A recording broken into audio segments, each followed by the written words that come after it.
Earlier this year, I reviewed one of the most controversial CD players, the SMSL PL100. And I've just been informed by SMSL that the PL100 has been discontinued and is no longer in production and has now been replaced by the SMSL PL150. Hi, my name is Aaron and I review CD players and talk about collecting CDs here on YouTube. And today, I want to review the PL150 and try to determine first, does this CD player even work properly? And if so, did SMSL improve the player with any new features or sound enhancements? I'll also explain my biggest frustrations with this player, and I'll even open it up and show you what it looks like inside. So as we wave goodbye to the PL100, will the PL150 now be the new best affordable CD player on the market for you to buy? Let's find out now. The first thing to note is the difference in price. The PL150 is $150, while the PL100 was originally $106. You'll also notice a change in design, with the PL150 having a wider and shorter footprint than the PL100. Now, the PL150 has smaller buttons on the front than the PL100, and the screen size remains the same, but it's a little brighter on the 150. One of the major changes is that the 150 now offers two headphone inputs for balanced and single-ended, and thankfully they moved it to the front of the unit, instead of just the 3.5mm single-ended on the rear of the PL100.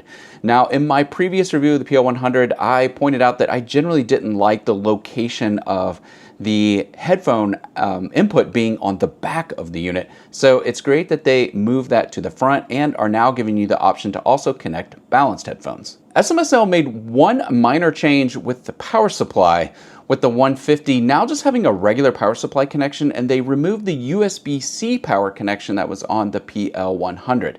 Both of these players only come with cables. They do not come with the power brick, which needs to be 5 volts, 2 amps in order to make these work properly. And that's something I'll discuss a little bit more when I talk about what I find frustrating about the PL150. There aren't any changes with the outputs on the PL150.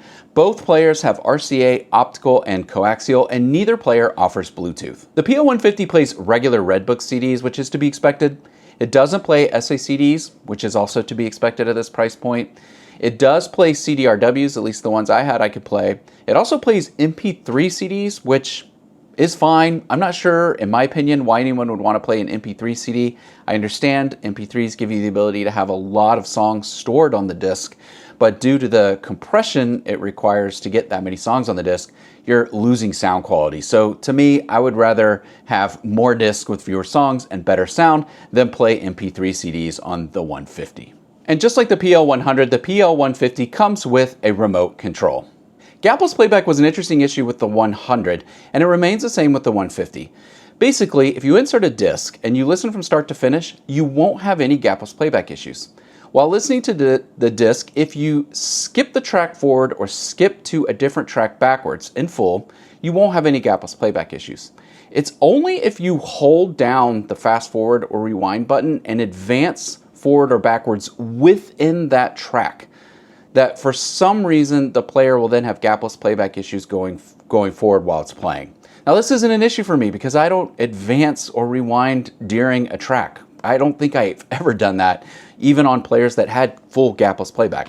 So this isn't an issue for me. I just put the CD in and let it play. And if I want to skip a track, that's fine because it still keeps the gapless playback. So it wasn't that big of an issue with me on the 100, and it still is not that big of an issue with me on the 150. The obvious thing here is that this is a slot loading mechanism. And I know a lot of people out there think all slot loaders will scratch CDs.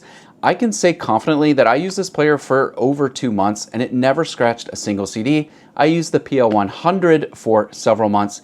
It never scratched any of my CDs. So for everyone that's thinking about buying this player but reading the hundreds of comments I'm sure this video will get about how slot loaders scratch CDs, just know that I didn't have that issue. Now, if you believe that all slot loaders will scratch your CDs, I'm not here to try to convince you otherwise. I'm just telling you I didn't have that issue.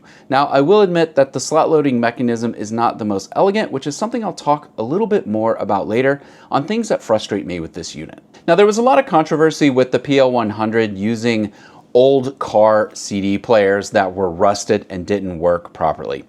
And I thought because of that controversy, I would take the PL150 apart and let's just look at it and see what's inside. I didn't really think there was much use of doing that with the 100 because they're not making it anymore. So I took apart the 150, and what I noticed inside is that it is using a Phillips drive CDM M10 mechanism, which is a quality slot mechanism that is often found in cars. I think that this is more common than we think, with manufacturers, audio manufacturers, using parts that are no longer being used in other areas and finding a new use for them. A lot of new cars don't have CD players anymore. I know the one that I bought in January doesn't.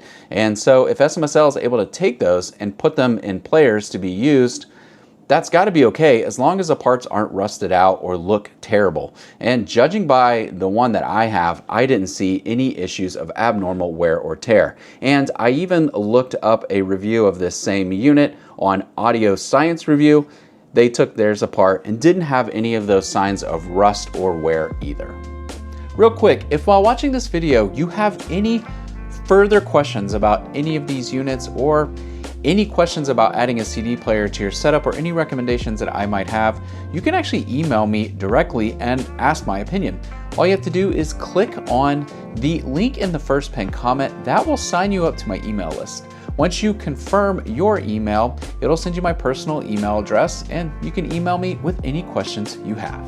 Well, that sums up the differences between the features of the unit, and I'll admit to you, it mostly comes down to some design choices, but for some reason it does feel like the 150 is built a little bit better and sturdier than the original 100. But those similarities are going to extend further into the sound category. And that's because the PL150 uses the same DAC as the PL100. So to be honest with you, there isn't really a sound difference. But as I explained in the PL100 video, I was impressed with the sound using the RCA outputs for this price, and that positive impression remains for the PL150. What's important to note here is that this affordable CD player doesn't sound like a cheap unit when you listen via RCA, like a cheap DVD or Blu-ray player can when you buy them new from a big box store or even used from a thrift store. SMSL's choice of DAC is meant to sound better than those units, and it does. Those cheap units can sound thin and lifeless and get tiring to listen to, but that isn't the case with the PL150. The bass is nice and present, the mid-range is full and wide, and the treble is there, but without being shrill or harsh sounding. Keep in mind the PL150 has digital outputs, which means you can connect it to an external DAC, like the new D1 from SMSL. The PL150 has coax and optical outputs, which means you can connect those right here on the D1. The D1 also has a USB input if you want to connect it to your computer. And here's your RCA output for, to connect it to a preamp or amplifier. Now, the D1 is very similar to the SU1, which was always my budget DAC of choice, which I think was like 80 bucks. And it was the DAC that I would always recommend to people when they would say, do I really need a DAC? I'm worried about spending hundreds of dollars on one and not being able to hear a difference. And I would say, just start with the SU1 and see what you can hear. And the D1 is very similar. Now it uses a different DAC chip. This uses the Rohm BD34352 EKV DAC chip, which is a common chip used in budget gear like this. So if you have the SU1, I don't think you need to necessarily throw it away and run out and buy this instead, unless you just have a bit of a DAC buying addiction, which I can completely understand.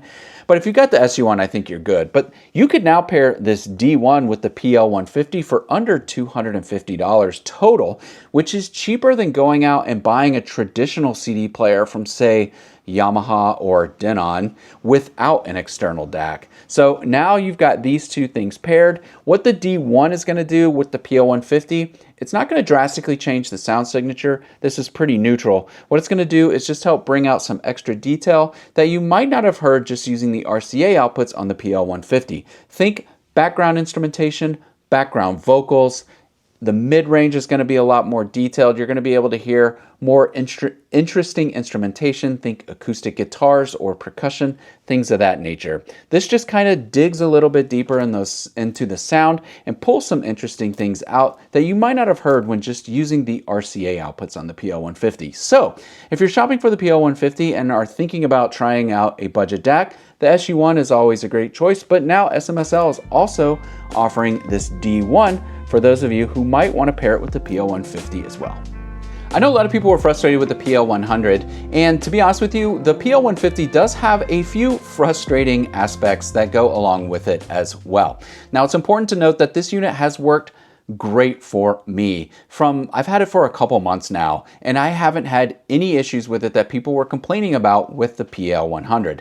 But there's a couple little quirky things that I think are worth mentioning. The first is this power supply. The fact that they don't provide a brick with it is annoying. They should just include the 5-volt 2-amp brick, because a lot of people just walk around and find one in their house, a power brick that they're not using with an old cell phone or something, put it on there, it doesn't give it enough power, and they think the unit is broken. To me, time is money. SMSL would have saved money if they had just included the brick, because the amount of people that probably sent the unit back or complained it was broken because they used the wrong one cost them probably more money than it would have if they had just included one. So I'm still bummed that the PL150 doesn't have that brick included, but when you go out and buy one, make sure it's 5-volt 2 amps. Make sure of it.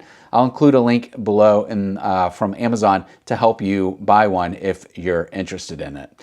The other thing is that slot loading mechanism. It works fine. It didn't scratch any of my discs, but it's noisy, okay? When you insert the disc, it makes a whiny noise. When you eject the disc, it makes a whiny noise. It's kind of like, wah, wah. Now, if you're used to using vintage CD players with that smooth, quiet operation, this will surprise you. And it's just something that comes with using a slot loading mechanism. After a couple months of use, I kind of got used to it, but I would feel bad if I didn't point out that you're going to know when you insert and eject that disc. It comes out quick, it's not elegant, it is very sort of in your face, and it's just not smooth, right? It's like, again, didn't scratch any of my discs or cause any damage, but it's not quiet or elegant, which is something that you should know about.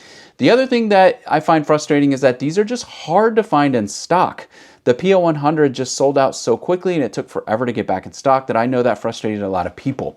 Even though PL150, where I've been asked to post it before Black Friday, the links that they gave me to buy it, I'm still seeing that it says currently unavailable. So hopefully by the time this video gets posted, those will be available. Just keep checking the links, but it's hard. It's frustrating for me as a reviewer if I tell someone this is a really great product to buy at a great price and they can't actually get it.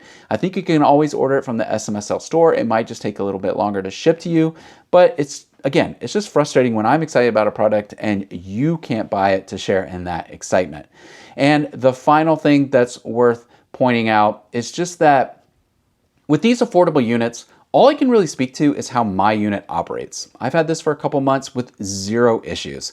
It was the same with the PL100. I didn't have any issues with it. And a lot of people bought it and then had a bunch of issues, which was kind of a bummer for me to see, because I was like, you should buy this. And they did, and then it didn't work. I don't think that's going to be the case with the 150. I think SMSL has really dialed in those issues and figured out how to address those going forward. And I think that's why they've just discontinued this completely. I haven't talked to them about why they discontinued it, but my guess is they fixed all those things with the 150, and that's why I haven't had any issues with my 150. And that's why I feel pretty confident that when these are available to order and you buy them, that they will work properly. I mean, I really hope it will, because there's nothing more frustrating in my review sample working great and then you guys buying it and it not working properly. So is the PL150 something you should consider buying?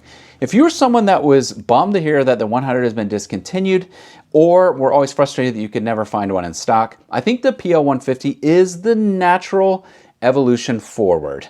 I think that they've ironed out a lot of the issues that they've had with the 100. I did a lot of research online and tried to find people complaining about the 150.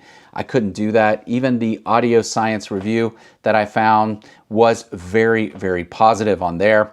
So the PL100 issues that I think existed, I think that they've ironed those out. And it's just going to be really hard to find a CD player brand new for under $200. All of the other ones that I've reviewed this year that are a traditional CD player that would go in your stereo setup, like the PL100, that's not a portable unit, they're all over $200. Now, a lot of people said that the PL100 at $106 was not cheap, and I don't know where you're finding anything else cheaper. If you're going to tell me it's at the thrift store, that's not fair, because everything is cheaper at the thrift store, from shirts to hats to to sheets to pants, whatever you want to buy. It will always be cheaper at the thrift store. A lot of people don't want to bother buying electronics at the thrift store.